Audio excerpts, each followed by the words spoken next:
A gray dawn hung over the city like a heavy curtain. Towering above the fog, the Vale & Co. building gleamed too polished for the man who now stood before its glass doors. Clutching a crumpled paper badge in one hand and a beat-up lunchbox in the other, Liam adjusted his collar. The janitor uniform was clean, but 2 sizes too big. His boots, second-hand, made a quiet echo on the marble floor as he stepped inside. No one greeted him. No one even looked up through spotless windows. The lobby shimmered, all white marble, black steel, and cold light. He moved slowly, absorbing it all, as if memorizing a language he wasn't allowed to speak. The receptionist pointed him to the basement without a word. He took the stairs instead of the elevator. Each step downward felt like a retreat. In the janitor's closet, he found a cart, rubber gloves, and a clipboard with roots. Floor 42, the executive floor, by noon. Liam was pushing his cart past frosted glass doors and leather-wrapped boardrooms. Everyone wore silence like armor here. Phones buzzed. Laptops clicked. He was invisible. But when he paused outside the CEO's corner office, it was different. Sunlight poured through tall windows. The space was minimalist. Still, a vase of white orchids. A painting of winter trees. And behind the glass desk, an empty chair facing away, toward the skyline, Liam stood there. Just for a moment, his fingers brushed the polished brass nameplate on the door, Chief Executive Officer. He said nothing, but in his eyes, something flickered. Not AEW, not fear. Recognition. He pushed his cart onward, silent as snowfall. Behind him, the door remained closed, but something had begun to stir. Long before the uniform, before the silence, there had been music in a memory tucked deep within Liam's chest. A room glowed with warmth, faded red curtains, an old upright piano, a coffee mug resting on top, filled with paintbrushes instead of tea. His fingers danced across the keys, not cleaning them, but commanding them, each note tender, alive. Beside him sat her, Elise, eyes closed, humming along, her voice like silk unraveling in candlelight. "You always pause on the 4th chord," she whispered once. Leaning over the piano, "That's where it hurts." Liam had smiled. The memory faded. Now fluorescent lights flickered above, and the mop bucket sloshed as he wheeled it down another endless hallway. The tune he used to play looped in his mind like a ghost that wouldn't leave inside the locker room. He opened his dented metal locker. Inside, tucked behind an extra rag, was a folded piece of sheet music, torn at the edge, yellowed from time. He took it out gently, as if it were fragile skin. Requiem for Elisoni, half the notes remained. A smudge blurred the signature at the bottom, but he knew every beat by heart. His hands didn't need the paper. His soul carried the rest. He traced the edge, his jaw tightening. Then, with a practiced motion, he folded it and slid it behind his family photo, a younger Liam, Elise, and a little girl smiling between them. Ava. He closed the locker. The clang echoed louder than expected outside. The office continued to hum deadlines, deals, and digital clocks. But behind one janitor's locker door, music waited. Waiting for a reason to be heard again. Waiting for something or someone to give it breath. The apartment was small, just 2 rooms and a kitchen that groaned when the fridge hummed, but it was warm, and it held the most precious thing Liam had left. "Dad?" "My sock's stuck in the heel again," Ava called from the bedroom. Liam kneeled by the tiny table, glue bottle in hand, working on her school shoes with the precision of a surgeon. The soles were splitting. One lace was replaced with twine, but he'd make them last. "He always did bring Em here," he said, wiping his hands on an old towel. Ava shuffled in, oversized hoodie nearly swallowing her. 8 years old, full of questions she rarely voiced. She handed him the shoes and sat cross-legged. Watching him work, "They're not that bad," she mumbled. "They've got character," Liam replied, smiling faintly. "You say that about everything we can't afford." He paused, looked at her, really looked. The way her curls fell over her eyes, the quiet way she studied the glue, drying like it was magic. "I used to sing on stages bigger than this whole apartment," he said softly, half to himself. Ava looked up. "Why don't you sing anymore?" He froze. Silence stretched between them like a taut string. "I guess I forgot how," he said. She didn't believe him. Not fully. Ava stood and slipped the fixed shoes back on, wiggling her toes. "You didn't forget. You just don't like who you'd remember." Liam blinked. She grabbed her backpack. "I'm gonna be late." He rose, walking her to the door. She paused before stepping out. "You should sing again, even if it's just in here." Then she was gone, and Liam stood in a doorway full of morning light, holding memories like broken strings. The morning rush at Vale & Co. sounded like ticking clocks wearing suits. Patent shoes clicked across tile. Laughter floated from espresso machines. Phones buzzed like nervous hearts. Liam pushed his cart toward the executive elevator, the only one that reached the top 5 floors, the place where corner offices touched clouds. He pressed the button. The doors opened with a hush dot inside. 3 executives already stood, suits sharp enough to slice through silence. They didn't look at him, didn't shift, didn't acknowledge Dot. Liam wheeled in slowly, careful not to let the mop handle knock anything. The elevator began to climb. Floor 28, no one spoke. One man adjusted his watch like it mattered more than the man beside him. Floor 35, the woman on the right dabbed her lips. Checked her reflection in her phone. Floor 40. Then the doors opened, she stepped in. Charlotte Vale, all heels, winter gray coat, and eyes that looked like they'd seen everything and forgiven nothing. She nodded at the others, slight, regal. Her gaze moved once across Liam. He didn't flinch, didn't lower his eyes. Just stood, gloved hands holding the mop like a baton. Her stare lingered half a second longer than it should have. Something unspoken passed between them. Then she turned. The doors closed, silence again. But this time, Liam's breath slowed differently as they reached floor 42. The executives stepped out, chattering now. The CEO last. Liam waited behind. The doors slid shut.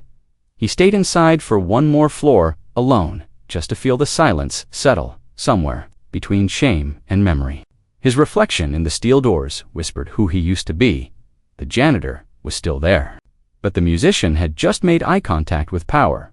Floor 42 was quieter than the others, the kind of quiet that cost money. Liam moved down the hall, cart creaking faintly. His gloves squeaked against glass doors as he wiped. Every surface here shined too brightly, too perfect, like no one was allowed to be human this high up. Near the end of the corridor, he found a door slightly ajar. No name on the glass, just a brass handle and a keypad that blinked green. Someone had forgotten to close it. He peeked in a lounge. Plush chairs, shelves with untouched books, and in the corner, under a thin layer of dust and disuse, a piano. His breath caught. It wasn't just any piano, a real one. Upright, dark walnut finish. Ivory keys yellowed with time. Liam stepped inside. His fingers hovered above the keys. He looked back once, no sound from the hallway. No cameras that he could see. He sat, slowly, like the bench might reject him. Then he pressed one note. Just one. It hung in the air, trembling. Another followed. Then 3 more. A melody emerged, soft, cautious, half-dash remembered, dot requiem. His hands moved, like old friends greeting each other after years apart. The music didn't roar, it whispered. Not for applause, just for breath. He closed his eyes. And for a moment, the janitor vanished. Then a sound. Footsteps. He stopped cold. The door creaked slightly. Liam stood instantly, backing away from the piano, as if it burned him. He grabbed his cart, pushed it outside, and closed the door gently behind him. Back in the hallway, he wiped his hands, heartbeat wild. Behind that closed door. A single note still echoed in the wood. He didn't see it, but a camera in the corner had seen everything. Later that week, after a double shift and barely 4 hours of sleep, Liam moved on autopilot. Mop, rinse, repeat. The office tower never really slept. It just dimmed its lights. He glanced down at the clipboard. Floor 39. Conference room A. He pressed the elevator button and stepped in, rubbing the sleep from his eyes as the doors closed. But he missed something. The floor number had already been pressed. The doors opened, and Liam, distracted and weary, wheeled his cart into the wrong room. A dozen voices filled the air. Men and women in suits, seated around a long mahogany table. A digital screen flashed sales graphs. Someone was mid-sentence, so the projected growth will... The man stopped. All eyes turned. Liam froze. The room was stark. Too bright, polished, too many eyes. I'm sorry, he mumbled. The mop bucket wobbled. A woman near the head of the table shifted slightly. Charlotte Vale. Her gaze cut across the room like a scalpel. The man nearest Liam scoffed, waving him off like smoke. "You've got the wrong room, janitor." Liam nodded, backing away, pushing the cart too fast. It scraped the floor. Then a paper slid off the CEO's desk, floated like a feather, landed at his feet. He reached to pick it up, but Charlotte's voice stopped him. "Leave it." He stood. Their eyes met again. Not anger, not pity, something colder. She said nothing more. He stepped out and let the door close behind him. The hallway swallowed him. His hands trembled as he reached the janitor's closet. Once inside, he sat on the stool and exhaled hard. He'd cleaned hundreds of rooms, but never one that stripped him down to nothing. Outside, laughter resumed. Inside, Liam buried his shame in silence. The apartment smelled faintly of boiled pasta and lavender soap. Ava's attempt to mix dinner and bubble baths into one after-school routine. Liam sat at the small kitchen table, peeling open the envelope she'd handed him. Inside, a trifold brochure, Silver Grove Youth Music Recital, Spring Showcase, Entry Deadline. Friday, he read the words twice, then glanced at the line circled in blue crayon. Registration fee, $125. Ava leaned against the counter, chewing on the end of her pencil. It's not like a real competition, just a chance to perform. Liam folded the paper carefully. "Do you have to pay to be heard now?" She shrugged. "Only if you want the microphone to work." He smiled faintly, but it didn't reach his eyes. "You don't have to do it," he said. "Not if it's going to cause trouble." "But I want to," she said, voice soft. "You always say music is a way to remember people. I want to remember, Mom, the way you did with a song." Liam froze.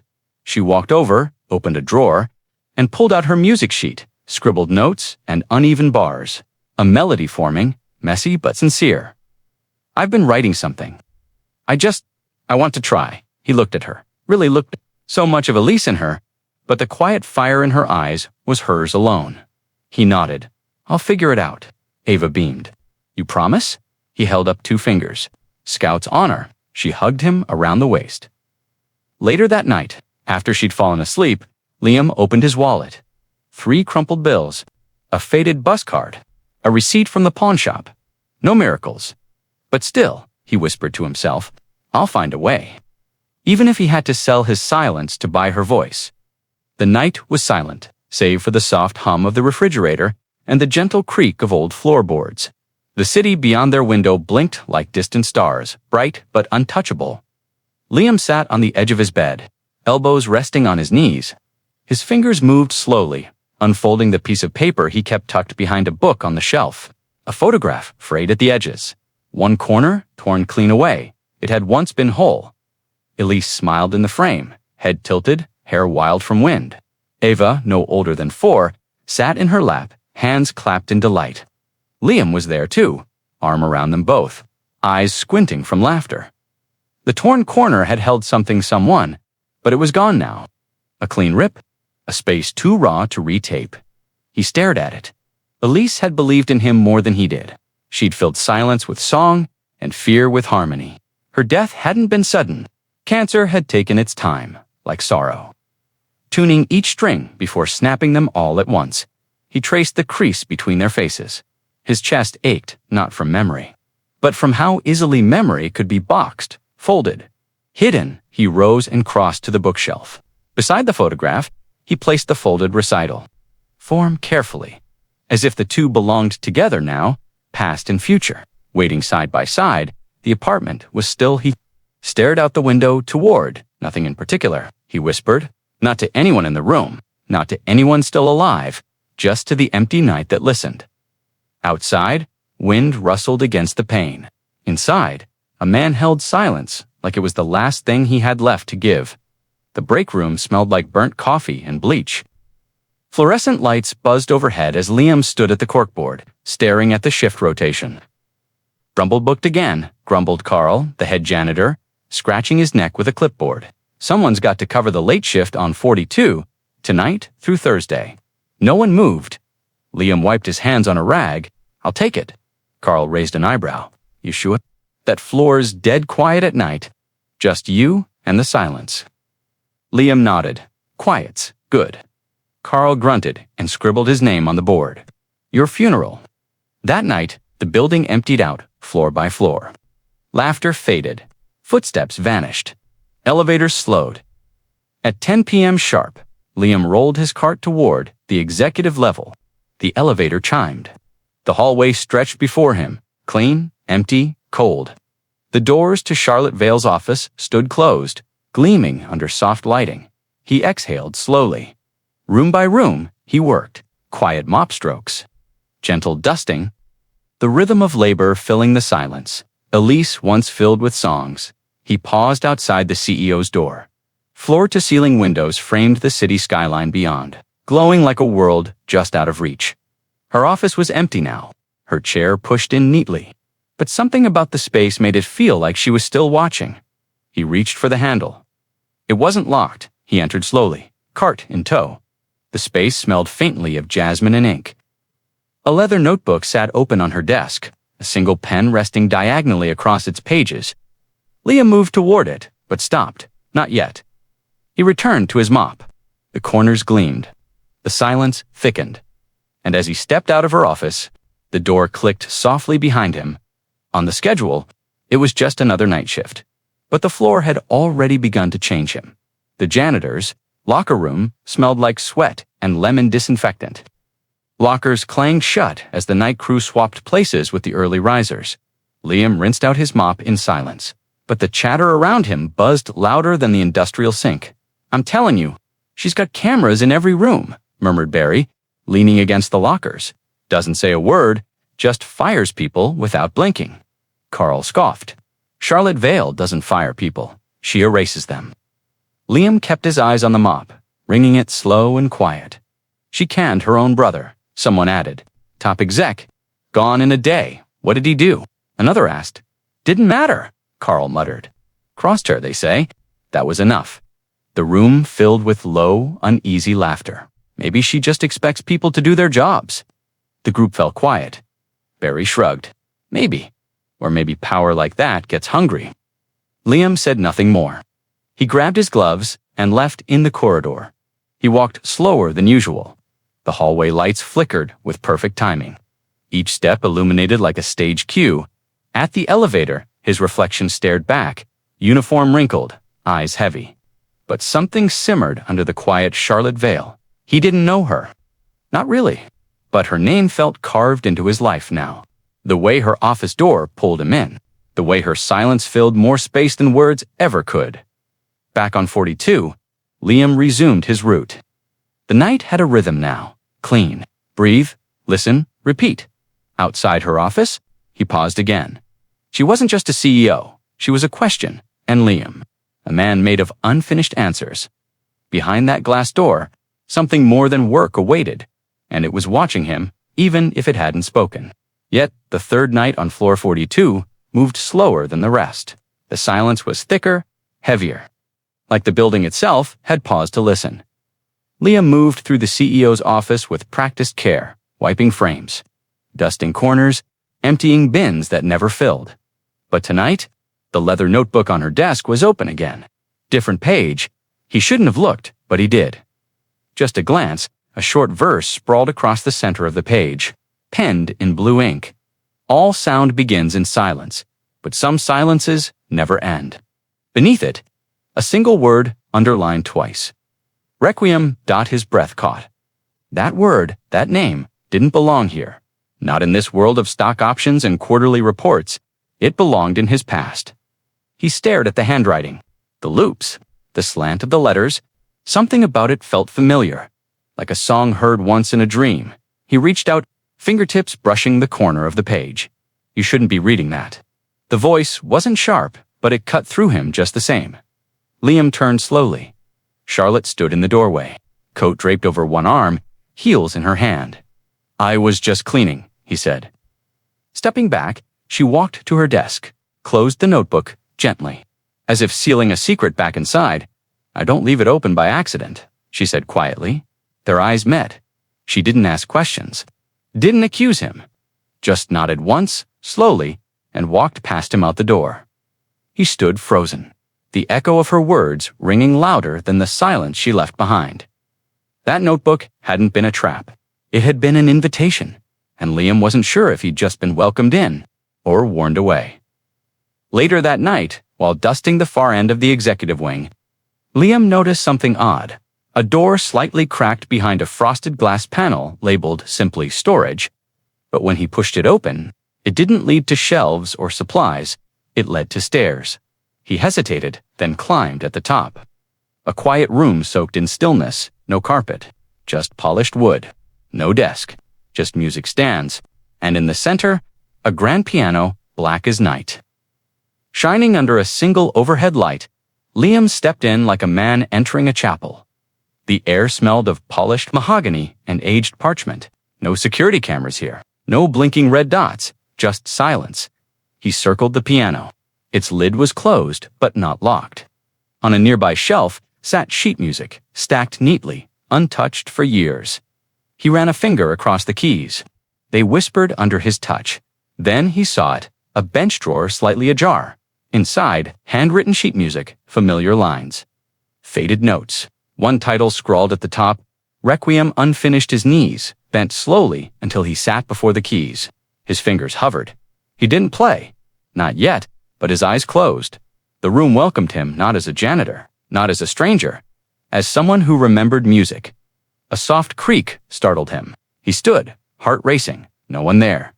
He eased the bench back under the piano, turned off the light, and closed the door behind him. Back in the hallway, the hum of the building returned distant vents, glowing lights, elevators far below. But Liam's ears still heard something else. A silent melody that had been waiting, a room no one else visited, a secret kept above power. And for the first time in years, he wanted to play again, the next night, long after the last assistant had turned off her desk lamp. Liam climbed the stairs again. The hidden music room welcomed him like an old friend. No lights this time. Just the city's glow bleeding through the skylight, silvering the piano's polished back. He sat without.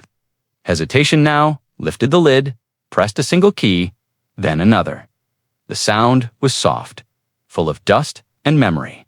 But Real Dot, his fingers began to move, cautious at first. A broken tempo, then smoother.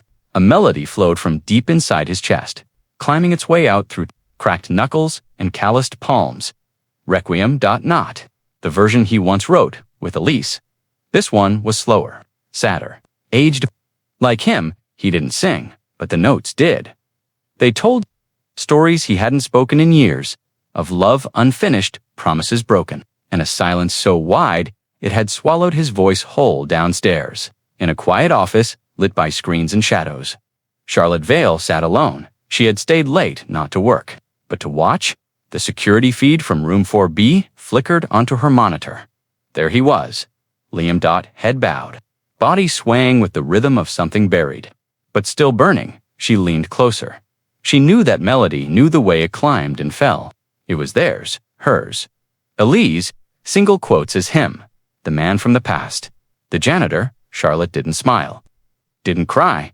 She just stared, her hand resting slowly over her chest, as if holding something back from breaking. Upstairs, Liam ended the piece on a whisper of sound. He stood, closed the piano, stepped into the dark once more, but the melody stayed behind, floating, revealing him to the one person who had never expected to see him again. The next night, room 4B was different. The piano was untouched. The bench sat exactly where he'd left it, but something waited on the keys, not dust, not silence, a note. Folded once, ivory paper. Centered with care, Liam approached slowly, almost afraid to open it. No envelope, no signature, just 3 words written in precise, slanted ink. Don't stop. He stared at it for a long time, as if it might vanish if he blinked. The handwriting was the same notebook, the same verse, Charlotte Vale. He exhaled. Not a warning, not a threat, a permission, no more than that. An acknowledgement she had heard him, seen him. His hands trembled, not from fear, but from something older, the feeling of being known. He looked around the room, no cameras that he could see, no microphones, but she knew. He folded the note again, slower this time, Like folding a flag at a funeral, then, without a sound, he walked to the piano, slid the note into the bench drawer, and closed it gently. He didn't play. Not tonight. Instead, he left, quiet, careful. Outside, the hallway hummed as always. The world resumed its polished rhythm. Downstairs, Liam stopped by the janitor's locker room. He opened his locker, pulled out the old sheet music requiem, and stared at it one last time. Then he reached for his lighter. The flame caught the corner fast. The paper curled, turned black. Then ***, the note upstairs told him not to stop. But Liam had learned that even music could be a trap. He wouldn't be pulled in again. Not unless he chose it. Not unless it was for something more than memory, because silence, when broken, always costs something. Rain streaked the windows of the elementary school as Liam arrived late. Badge clipped to his collar, uniform still damp from the bus ride. He hurried through the hall, guided by a text from the school secretary. "Please come to room 104. Ava's fine, but we need to speak." Fine. That word always sounded like a bandage too small to stop bleeding. He pushed the door open. Ava sat alone at the back, knees tucked up on the bench, shoes muddy and untied. Her hoodie sleeves stretched down over her hands like she was trying to disappear into them. Her teacher, Ms. Ramirez, offered a gentle nod. "Thanks for coming, Mr. Walker. We just thought you should be aware." Liam crouched beside his daughter. "Hey, Bug. What happened?" Ava shrugged, not looking at him. "They said I smell like bleach, that my shoes talk when I walk." He looked down. The soles had come loose again, flapping slightly at the toes, like mouths opening and closing Ms. Ramirez continued gently. "It's not the first time. Some of the other girls have been ... unkind. We're doing our best, but I'll take care of it," Liam said. Back home, she didn't want dinner. She sat on the couch with her knees pulled close. Staring at the blank TV screen, he kneeled in front of her, holding out a roll of tape and glue. "I can fix them again." Ava didn't smile. "Can you fix people too?" Liam didn't answer. He wrapped her shoes anyway. Slowly and carefully, as if putting her heart back together, one sole at a time. When he finished, she whispered, "I didn't cry." He kissed the top of her head. "I did," he said. Softly. The veil and co-executive lounge had been transformed, all gold-trimmed glass walls and glowing chandeliers that sparkled like someone had imported stars. Just for the night, Liam rolled in through the service corridor, wearing a crisp uniform 2 sizes too big and a name tag no one would read. Laughter bounced off marble. Waiters passed flutes of champagne. Strings of fairy lights curled around columns. The wealthy moved through the space like they belonged there. Like gravity didn't apply to them. Liam kept to the edges, pushing his cart, emptying bins, polishing fingerprints that hadn't even settled yet. At the far end of the lounge, a small stage had been set for light music, just a pianist and a mic. He tried not to look, he tried not to listen, but then, a single chord. His breath caught. That chord, it was from Requiem. Not just a similar tune, his arrangement, one of the versions he and Elise had played in the hospital. When time was short, and music felt longer than life, the pianist kept playing, soft, elegant, each note unfolding like a secret someone else was now telling. Liam froze beside, a crystal sculpture, mop handle clutched like a weapon. He scanned the crowd, and there she was, Charlotte, standing still, hands clasped in front of her, eyes on the pianist, but not watching, remembering, as if she, too, was hearing ghosts. She didn't glance at Liam, didn't need to, he turned away. Heart thudding. Someone else was using his song. Someone else was getting applause for it, and the one person who knew the truth had stayed silent. He returned to his cart. Shoulders stiff in the reflection of the polished floors. He didn't see a janitor. He saw a man being erased. The party buzzed on. Waiters refilled champagne, heels clicked on polished floors, and laughter wrapped the room in velvet insulation from reality. Liam stood near the rear wall, polishing a glass table for the second time just to keep moving. A woman in her 40s approached, clutching a half-full flute of Prosecco. Her jewelry glittered like punctuation marks with every gesture. She eyed him. "You play tonight?" she asked. Liam looked up, confused. "Sorry." She nodded toward the stage. "The pianist. You're him, aren't you? I saw you watching." The song was beautiful, haunting. "Really?" Liam swallowed. No, ma'am. I just clean up, she frowned.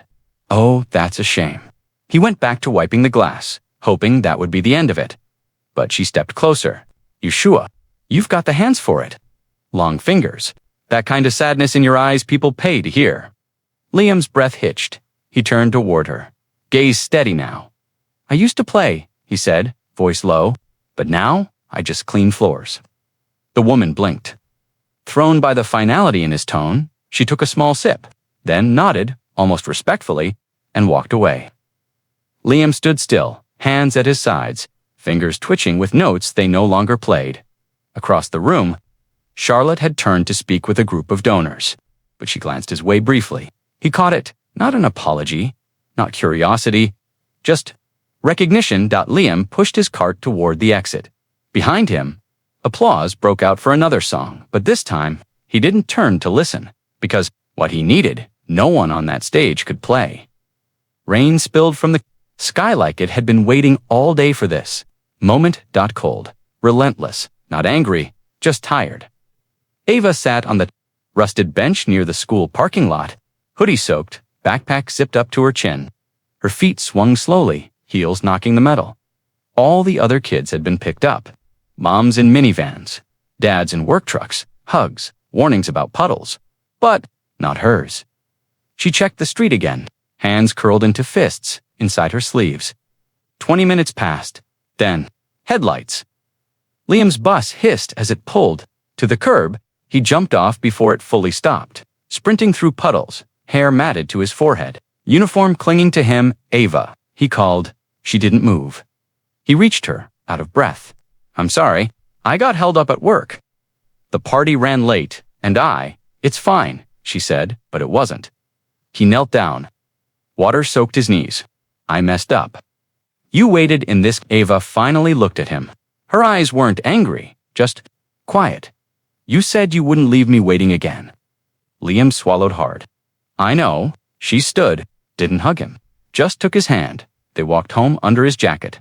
Huddled together like a single shape moving through rain. He didn't say anything more, because no apology could dry the cold in her bones. And no umbrella could shield the feeling of being forgotten, but he held her hand, tighter than ever before. Because this moment was where silence had to end.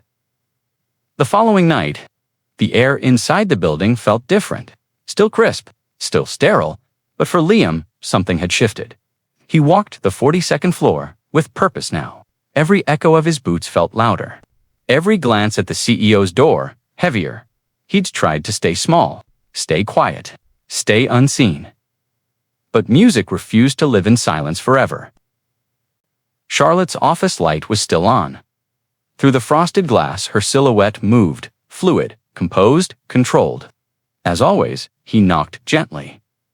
Once come in, she said without looking up. Liam stepped inside. Her desk was bare, save for her closed notebook and a mug of untouched tea. I can clean later, he offered. You're here now, she replied, eyes still on a document. Might as well, he nodded, took out a rag, moved to the window to clean the glass, even though it sparkled already. A long pause. Charlotte finally looked up. You were in room 4B again. It wasn't a question. He hesitated, then turned. I didn't break anything. She stood, walked around the desk, close now, her voice softened, but only slightly. That song you played? Where did you hear it? He stared at her, fingers twitching.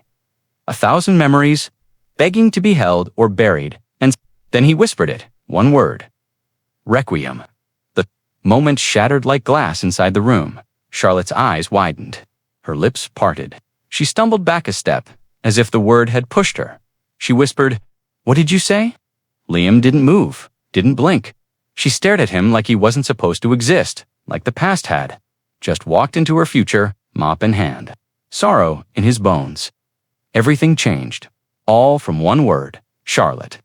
Lowered herself onto the edge of her desk, like her legs had forgotten how to stand. Requiem, she repeated, barely above a whisper. That's impossible.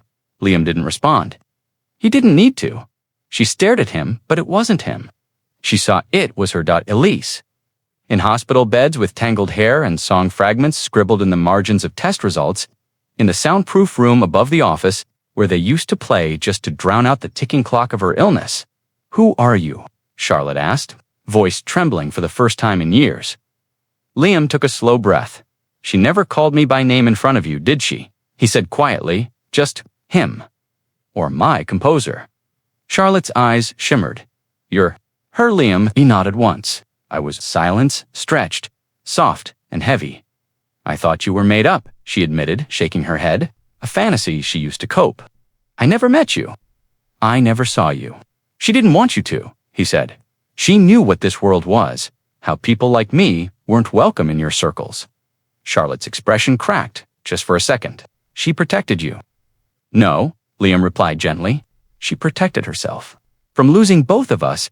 A tear slipped down Charlotte's cheek, and she didn't brush it away.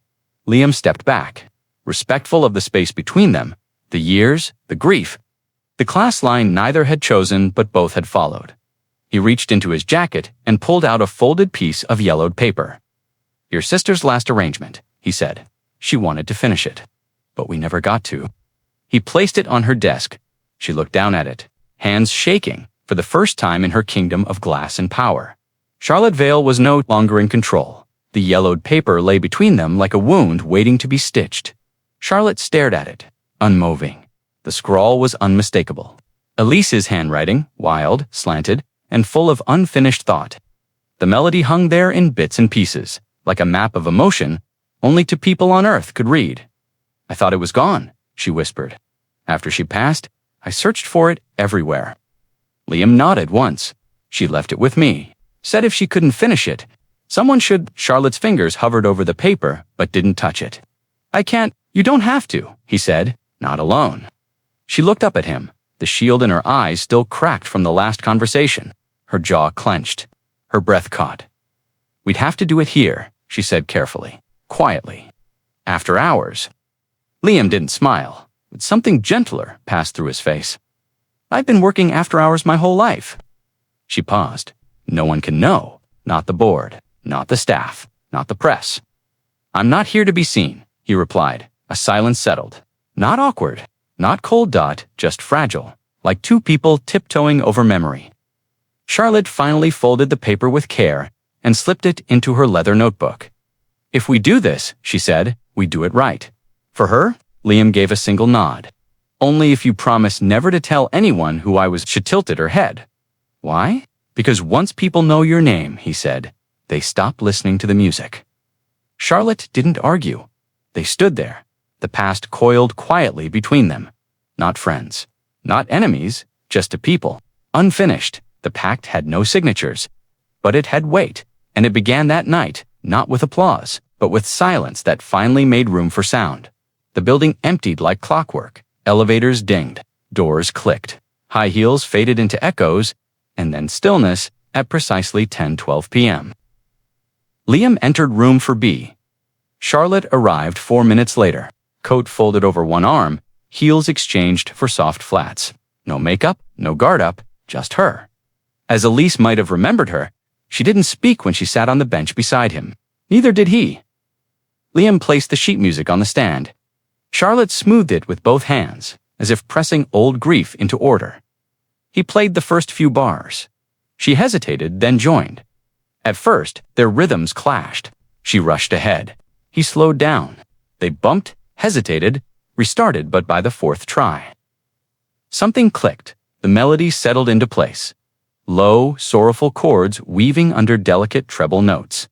The room filled with something no boardroom could hold. Harmony, the kind built through trust, not training. They didn't talk, but the music did. It asked questions, answered them, grieved, remembered, apologized, and by the time the final note faded into the rafters. Charlotte's eyes were glassy. "I'd forgotten," she whispered. Liam closed the lid gently. So had I. Night after night, they returned. Tuning their silences, sharpening what was broken. Rebuilding a song Elise had left behind, not in shame, but in hope. Some nights, Charlotte brought her sister's old journal. Other nights, Liam brought new pages, handwritten in pencil, edges bent from his pocket. Their sessions became ritual, 2 ghosts playing each, other back to life. But silence doesn't like being disturbed, and neither does power. because one floor below, a security guard adjusted his screen, paused, zoomed in on room for B's camera feed, and picked up the phone. The following morning, Liam was halfway through mopping the marble lobby when Carl approached, clipboard in hand. Jaw tight. "You've been in places you're not scheduled to be," he muttered. Low enough that passing staff wouldn't hear. Liam didn't stop mopping. "I cleaned what needed cleaning," Carl scoffed. "Funny, building security flagged nighttime access to room for B. That's not on your checklist." Liam finally looked up. Calm. "Nobody uses it." Carl leaned in. "Doesn't matter. Cameras caught you and someone else. You know how this place works. One misstep, they don't ask questions, they just wipe you off the board." Liam said nothing. Carl softened slightly. "Look, I've seen guys disappear here over less. The suits don't like surprises." Liam stared past him through the glass toward the top floor windows. "Who reported it?" Carl shrugged. "Someone who watches too closely and speaks too little." He handed Liam a new rotation sheet. "You're off the 42nd floor for now. Stick to floors 20 through 30. Don't go back up. Don't ask why." Liam took the sheet without a word. Carl exhaled. "You're a decent worker. Quiet. Don't screw that up, chasing ghosts." That night, Liam didn't go to the music room. He wiped windows and emptied bins while the city blinked. Outside, like a promise he wasn't allowed to make, at 10:45, he passed the elevator to 42. He stood there, but didn't press the button. Upstairs, the piano sat untouched. Charlotte sat at her desk, alone, fingers resting on a page of new notes. She glanced at the camera in the corner. She didn't erase the footage. She didn't call. She did nothing. And for Liam, that silence said more than words ever could. The school auditorium echoed with the nervous rustling of papers and the soft tap of anxious shoes. Ava stood behind the curtain, hands gripped tightly around her music sheet. Her name had just been called. Next up, Ava Walker, performing an original piece. She stepped onto the small stage, no lights, no fanfare. Just one upright piano waiting for her like an old friend. Too polite to mention her shaking hands. She sat. The room was mostly empty, just a few teachers. To judges and a janitor sweeping the back row, she breathed in. Her fingers found the first note, then another. Her timing stuttered in the second measure. One key clanged out of tune. But Ava didn't stop. She played like someone remembering something she never got to say out loud. A simple melody, quiet, honest, a child's version of Requiem, reshaped by smaller hands and a bigger heart. When she finished, she kept her eyes on the keys. Silence then. "That was your own composition?" one judge asked gently. Ava nodded. "Who taught you to write music?" She looked up. "My dad." The judges exchanged glances. A second voice asked, "Does he teach?" Ava smiled softly. "Not anymore. He just listens." The lights seemed brighter suddenly. She stood, bowed awkwardly, and left the stage, her heart hammering. Outside, she pulled her hoodie tight and walked home alone. No ribbon, just one secret victory, pressed between fear and faith. She didn't tell Liam that night, but she practiced again, before bed, because something inside her had shifted, and whether the world clapped or not, she was finally learning to be heard. The slip came folded inside his time card, plain white, no header. No apology, just one line. "Your services are no longer required." Effective immediately, Liam stared at the words as if they'd been written in another language. He flipped the paper over. Nothing on the back. Carl wouldn't meet his eyes. "I didn't know," he muttered, almost ashamed. "They bypassed me." Liam packed his locker slowly.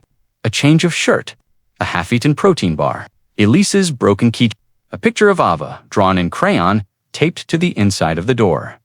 No fanfare, no confrontation, just absence, the kind that erased you before you could ask.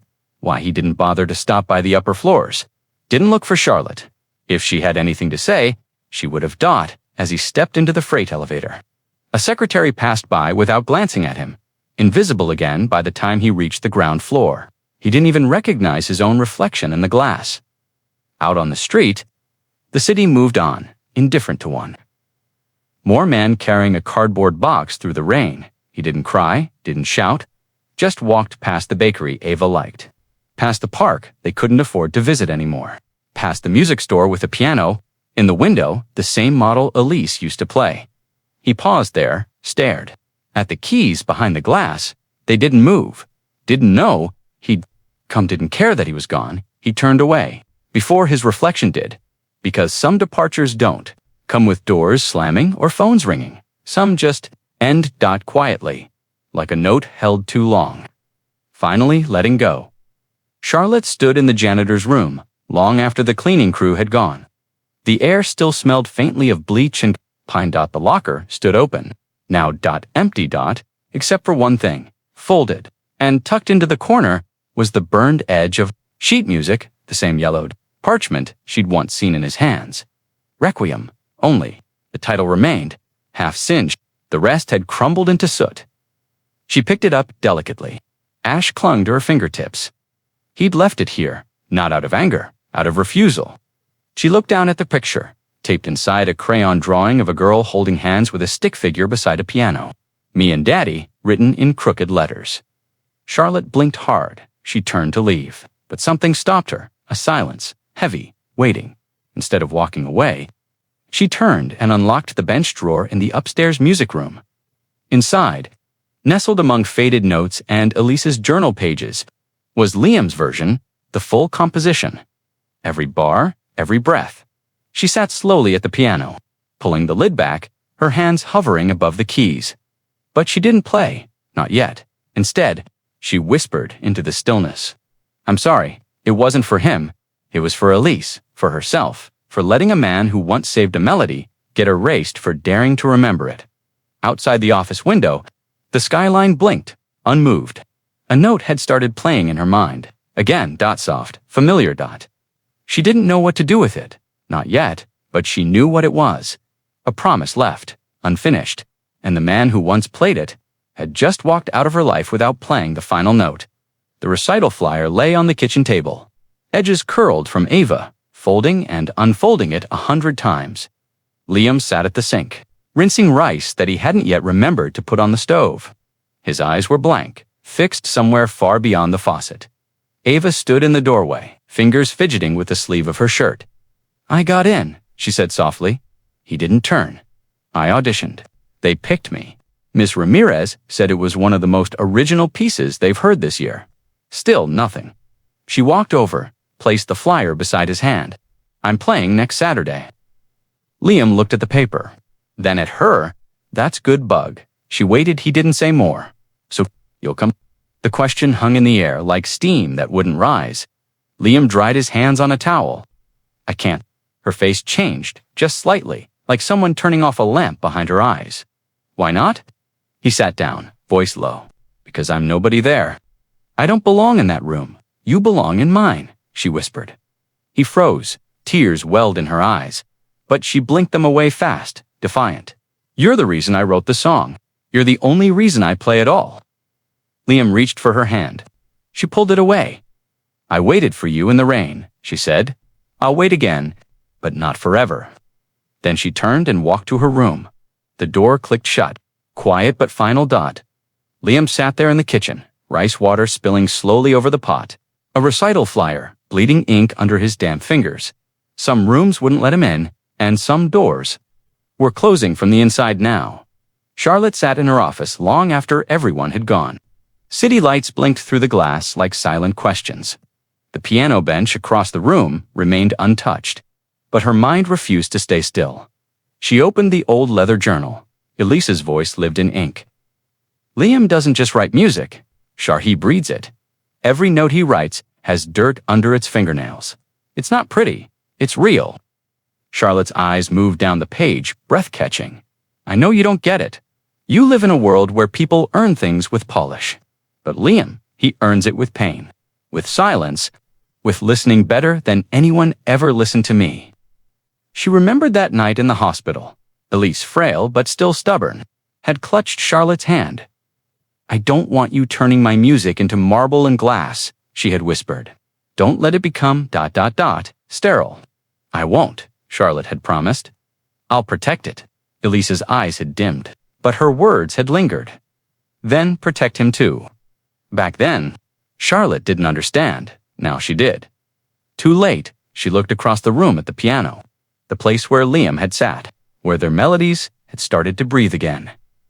He gave up everything to stay unseen, and she, despite knowing better, had let the world erase him. Her reflection in the office window stared back, cold, controlled, but there. Beneath it all was the younger sister who used to dance. Barefoot to Liam's rough recordings, in secret Elise had trusted him with her music, and Charlotte had betrayed them both. She stood, not out of duty, but because the song wasn't finished. Yet, and some debts aren't paid in silence, but in return. School auditorium pulsed with soft conversation, and the rustling of programs. Rows of parents leaned forward in velvet chairs, adjusting cameras, whispering words of encouragement. Backstage, Ava sat alone, just her favorite hoodie, sleeves tugged nervously over her knuckles. She stared at her shoes, still taped, still patched, the only part of her outfit that had ever taken the stage before. Other kids circled with parents, fixing bows and calming nerves. Ava's hands trembled over her sheet music. Smudged from rehearsal, Miss Ramirez crouched beside her. "You're up soon, sweetheart. You okay?" Ava nodded to fast, but her voice cracked when she said, "He's not coming." The teacher gave a soft, kind smile. Sometimes the people who teach us to be brave forget how to show up. Ava blinked away the sting. "What if I mess up? Then you'll keep going." Miss Ramirez gently touched the music. "Because you're not playing for perfection. You're playing for someone who needs to hear it, even if they're not in the room." Ava swallowed hard and stood, sheet music in hand. The curtain parted, she stepped into the light. From the stage, the crowd looked like a sea of shadows. She searched the front row, a single seat in the center, empty. She sat at the piano. The bench wobbled slightly, like it too was nervous. Her fingers found the first chord. Her breath steadied, then she played. Not loudly, not perfectly, but with everything he ever gave her, in silence, in stories, in broken melodies patched with love. She didn't know if he would hear it, but she played it like he already had. The audience listened, heads tilted, brows furrowed, trying to place the tune Ava played.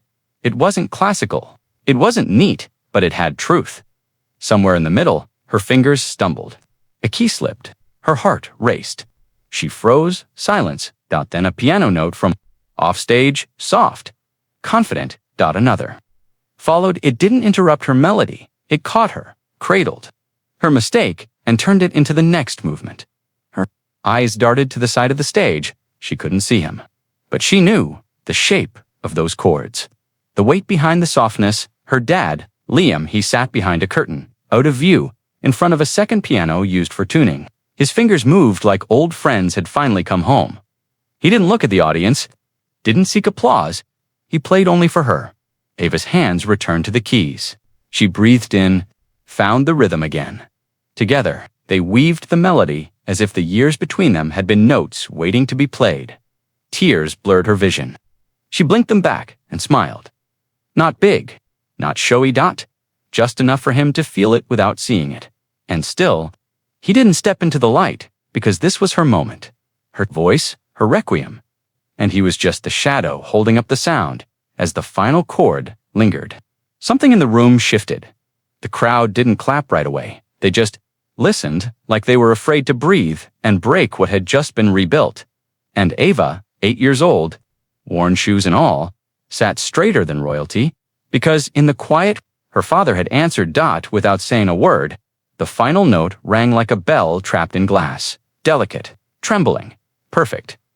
Ava lifted her hands from the keys. Silence. Then, the sound of soft footsteps. Liam stepped into the light. Not in his janitor uniform, not in worn boots, but in a black tuxedo. The sleeves, still a bit too long, the collar stiff, but he wore it like a second skin made of memory and courage. Gasps rose from the audience. Not loud, more like a collective breath caught midair. Parents leaned forward. Teachers glanced at each other. Even Miss Ramirez blinked twice. Ava turned. Her smile cracked wide open, and this time she didn't hide it. Liam didn't bow, didn't wave. He simply walked to the stage's second piano and sat. The judge, at the front table, looked toward the coordinator in confusion, but no one stopped him. He placed his fingers on the keys and played a reprise of the melody they had just performed, slower, deeper, like he was taking her voice and echoing it back across the room, together. They closed the song with a final harmony, one that didn't just fill the room. It filled the years they'd lost. When the last note faded, the stillness held like a final breath. Then the applause came, thunderous, disbelieving, the kind usually saved for legends. But Liam didn't smile. He turned to Ava. Reached out a hand, she took it. And for the first time in her life, they stood together on a stage, not as janitor and child, not as hidden and afraid, but as musicians, as father and daughter. The curtain behind them began to close, but the room, and something deeper had just fully opened in the third row. Among the donors and directors, Charlotte Vale slowly rose to her feet. The applause still roared, but her stillness cut through it. People turned, whispered the CEO. That CEO was standing. She stepped forward, heels echoing on the polished floor of the auditorium like punctuation marks. As Liam and Ava turned to exit the stage, she raised a hand. Wait. The microphone squeaked as she approached it. The audience hushed. Her voice steady, but softer than anyone had ever heard it. I know many of you came here tonight expecting excellence from the students, she began. You weren't disappointed. A beat dot her eyes found Liam's. But you also witnessed something more rare, a moment where music crossed class, silence, and sorrow. And still stood, Liam looked down, unsure. Ava gripped his hand tighter. Charlotte continued. This man standing beside his daughter is not just a parent. He is not just a former employee of Vale & Co. A wave of murmurs rippled through the crowd. He is the co-composer of a piece that's haunted me for years, a melody written with someone I loved dearly, my sister. Silence, no one breathed. Charlotte turned fully toward Liam. He saved her song, and in doing so, reminded me what it means to feel. A tear shimmered but didn't fall. She looked out over the crowd again. His name is Liam Walker. And whether you knew it or not, tonight you heard him. Applause erupted again, louder, wiser, no longer polite. Now reverent, Liam didn't bow. He just pulled Ava gently into his arms, tucking her close as the crowd stood too, for the first time. The room wasn't applauding what he used to be, but what he still was. The next morning, Liam stood outside the Vale & Co. building, not with a mop cart, not in uniform, clutching his hand and squinting up at the glass tower. He hadn't planned to return, but Charlotte had sent a message, a written letter delivered by hand. Please, come in. Just once more, this time as yourself. He entered slowly, like a man walking into his own shadow. Charlotte waited in her office, dressed in black slacks and a soft blue blouse, no makeup, hair pulled back in the quiet style of someone who had chosen honesty over armor. On her desk was a folder, neat, simple. She gestured to it. It's a contract. Liam stayed still. A position, she continued. Composer in residence, part-time, full benefits, private studio access. You'd have complete freedom to create. He looked down. What would I be creating for? Whatever you want, she said. But I hope, for her. For Elise, his jaw tightened. I don't want this out of pity. It's not, she said. It's legacy. He opened the folder. Simple terms. Fair pay. His fingers hovered. I don't know if I belong here. You don't, she said, without flinching. Not in the way this place is used to, but maybe that's exactly why you should be here. He glanced at Ava, standing quietly in the doorway. Eyes wide with something like hope, Liam turned back to Charlotte. He didn't shake her. Hand didn't sign yet, but he nodded once, firm, measured, like a man placing a downbeat on the first note of a new song. Charlotte smiled, not as a CEO, but as a sister. Finally keeping her promise, the automatic doors of Vale & Co. slid open with a soft hiss as Liam stepped into the sunlight. The contract still sat in his hands. Unsigned, but real, a door finally opened that didn't require a keycard or silence. He looked up at the sky, exhaled slowly. Then, Daddy? The voice shot through the busy sidewalk like a melody. Ava sprinted toward him, backpack bouncing, hoodie sleeves flapping like wings.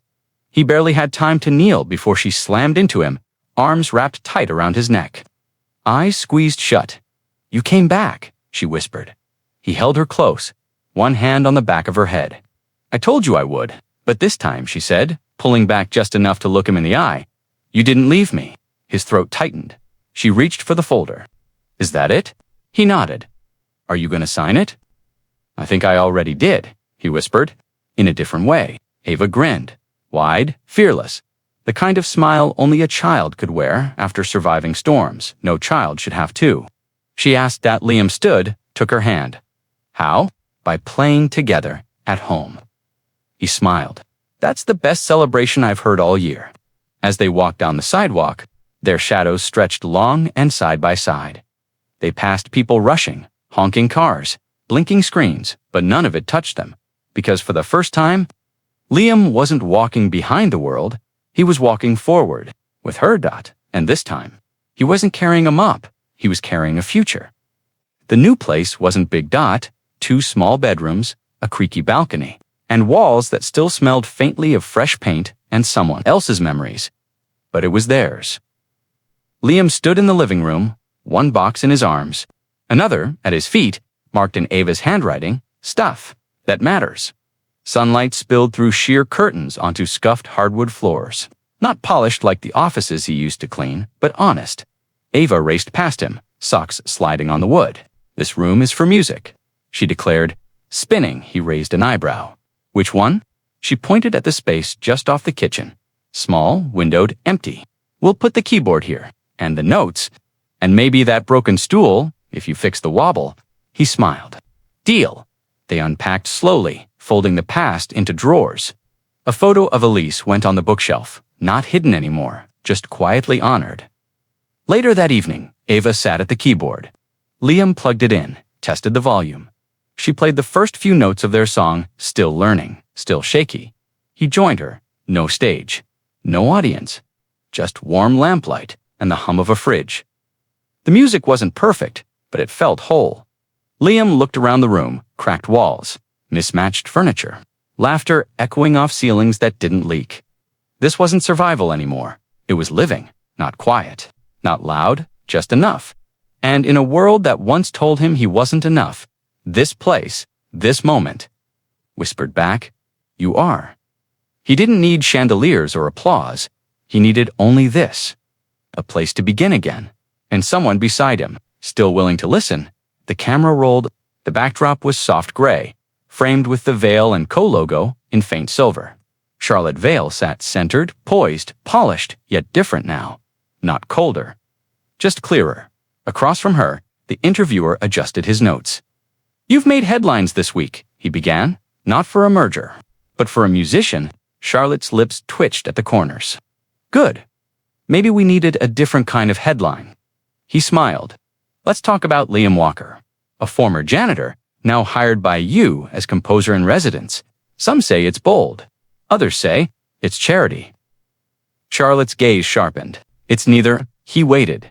She continued, "Mr. Walker is a composer. He always was. The only difference now is that people are finally listening." The interviewer leaned in. "But why now? Why him?" She folded her hands. "Because music doesn't care about job titles. Because grief doesn't follow corporate ladders. And because the most beautiful things often come from people we're taught to overlook." A pause. Charlotte's voice softened. "He wrote a piece with my sister, Elise. Something unfinished. Something sacred. And while we spent years ignoring what we lost, he preserved it quietly, without applause." The interviewer glanced down. Some are calling it the Requiem Redemption. A janitor becomes the melody behind the brand. Charlotte looked straight into the camera.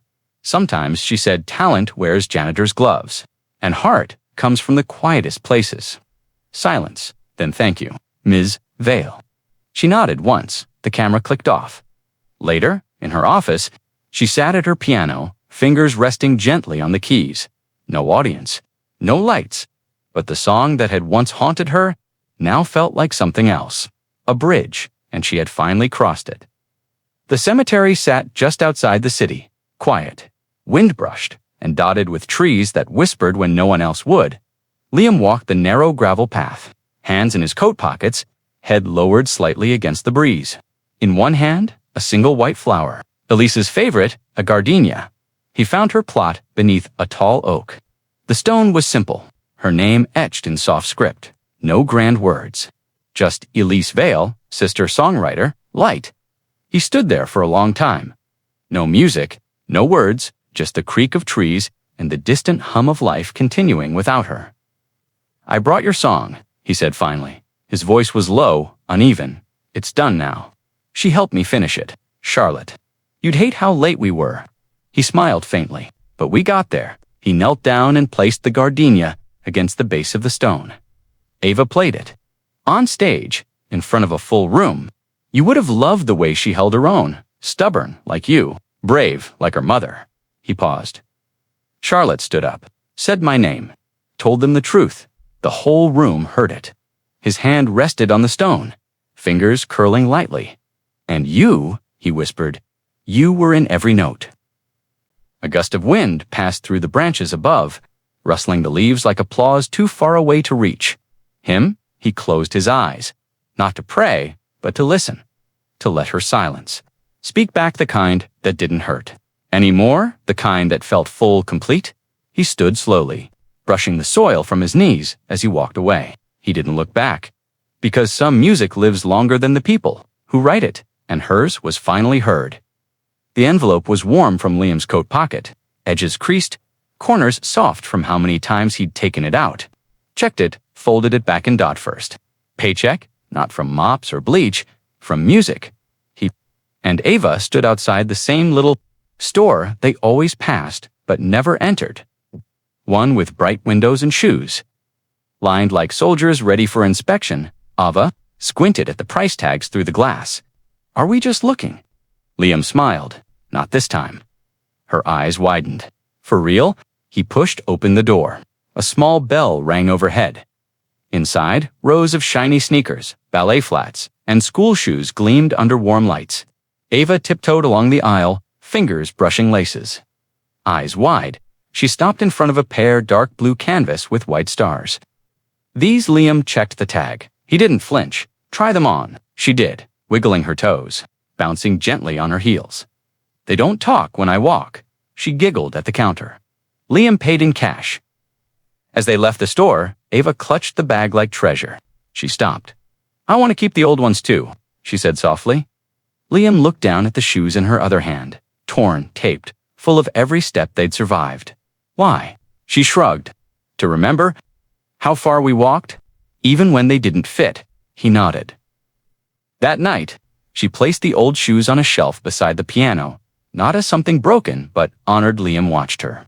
Heart full, not because he could finally give her more, but because she understood what to keep and what to let go.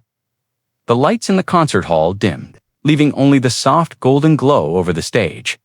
A string quartet tuned quietly in the corner. At center stage sat a grand piano polished to a mirror shine. 2 microphones stood in front, one tall, one shorter dot. Liam sat just off stage, dressed in simple black sheet music rolled in his hands. He wasn't scheduled to speak. He wasn't scheduled to play. This wasn't his night. It was hers. Ava stood beside the piano in a navy dress, curls pinned back, hands folded neatly in front of her. She looked out over the room, business leaders, musicians, journalists, and strangers. Her knees wobbled, but her gaze didn't falter. "Charlotte approached the mic tonight," she began. "We debut a piece never finished, until now." The room hushed. It was born from love, written through grief, and brought back to life by 2 people who refused to let silence win. She glanced toward the wings, toward Liam. "And though you may know me as a CEO, I stand here as a sister. This is for Elise."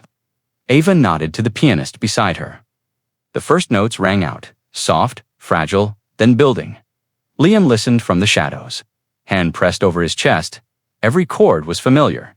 Every pause once shared in a hospital room, now echoed in a hall of power. As Ava's voice soared, clear, strong, unwavering, the room leaned in when the final note fell. Silence reigned. Then, a standing ovation, but not for fame, not for skill, for truth, for survival, for a song that had been buried in grief and now lived in the light. Liam closed his eyes and smiled the next morning.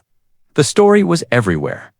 Liam didn't know until the barista at the corner cafe handed him a folded paper with his coffee, and said, "You're in here. Page 3. He opened it slowly, unsure there.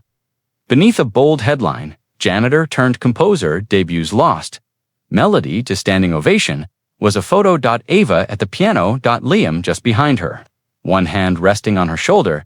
The article told his story in flashes, how he once mopped floors in the very building that now carried his music, how he helped finish a song written by the late Elisa Vale, how the CEO herself stood in silence when the final note played.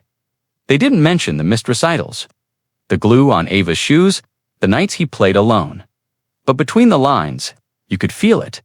Liam tucked the paper under his arm, walking the rest of the way home with 2 coffees in hand and a heart, trying not to spill over at the apartment. Ava had already clipped the story and pinned it to the corkboard above the piano. "You're famous," she grinned. He ruffled her hair. "You're the one they came for, but they stayed for you," he chuckled. "They stayed for the music."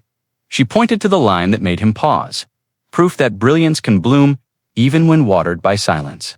He didn't say anything, just stood there long enough to believe it, because for the first time, his story wasn't just something he carried. It was something the world had heard. Evening drifted in quiet through the apartment.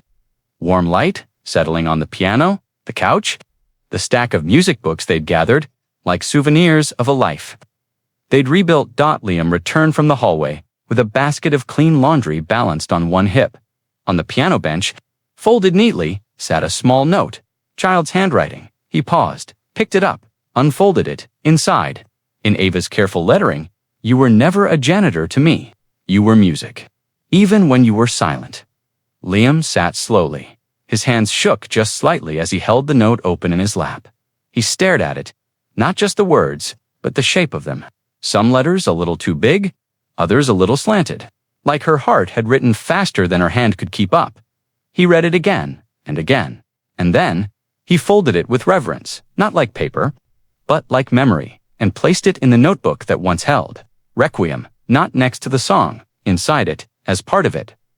He looked across the room where Ava now sat, reading, legs tucked under her, one sock falling off. He watched her for a long moment, the same way he used to watch Elise at the piano, like the sound might start just from seeing her.